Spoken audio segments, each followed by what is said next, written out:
बिहार विधानसभा चुनाव में एक और दल की एंट्री हो चुकी है और वो दल है पड़ोसी राज्य यूपी की बीएसपी। बहन मायावती की पार्टी बिहार की सभी 243 सीटों पर चुनाव लड़ेंगी और इस चुनाव की कमान मायावती ने अपने भतीजे आकाश आनंद को दी है। माना जा रहा है कि 2027 में होने वाले विधानसभा चुनाव से पहले बुआ मायावती भतीजे आकाश आनंद का टेस्ट लेने जा रही है और इस बिहार में आकाश का प्रदर्शन ही पार्टी में उनका आगे का भविष्य तय करेगा। चलिए इस सवाल का जवाब जानेंगे, लेकिन उससे पहले आयुन भारत डिजिटल को सब्सक्राइब कर लीजिए।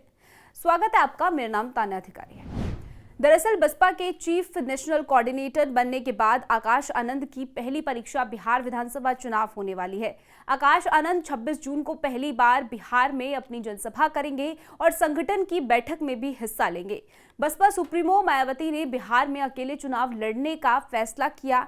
सबकी निगाहें इस बात पर टिकी हुई थी कि मायावती खुद चुनाव की कमान संभालेंगी या किसी और को ये जिम्मेदारी देंगी। ऐसे में छत्रपति शाहूजी महाराज की जयंती पर बिहार में आकाश की मौजूदगी को इस सवाल का जवाब माना जा रहा है।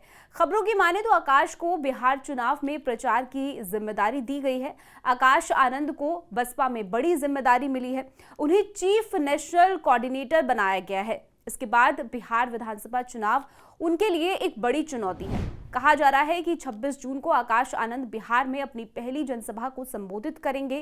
वो पार्टी कार्यकर्ताओं के साथ संगठन की बैठक में भी हिस्सा लेंगे। खास बात यह है कि बसपा ये कार्यक्रम छत्रपति शाहूजी महाराज की जयंती पर कर रही है, तो इससे पार्टी बड़ा संदेश भी देना चाहती है।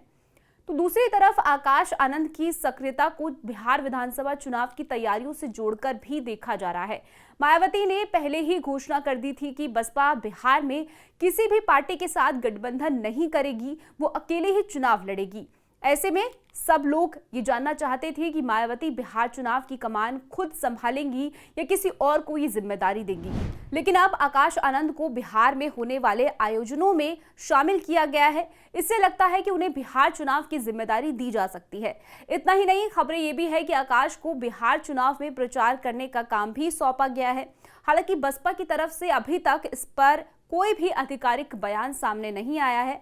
ऐसे में आकाश आनंद की बिहार में होने वाली सभा और बैठकों पर भी सबकी नजर रहेगी। ये देखना दिलचस्प होगा कि वो बिहार में बसपा को कितना सफल बनाते हैं। इस रिपोर्ट में इतना ही। खबर से जुड़ी आपकी क्या कुछ राय है, कमेंट सेक्शन में हमें जरूर बताइएगा। देश दुनिया की खबरों के लिए आप जुड़े रहिए आयुन भारत डिजिटल के साथ।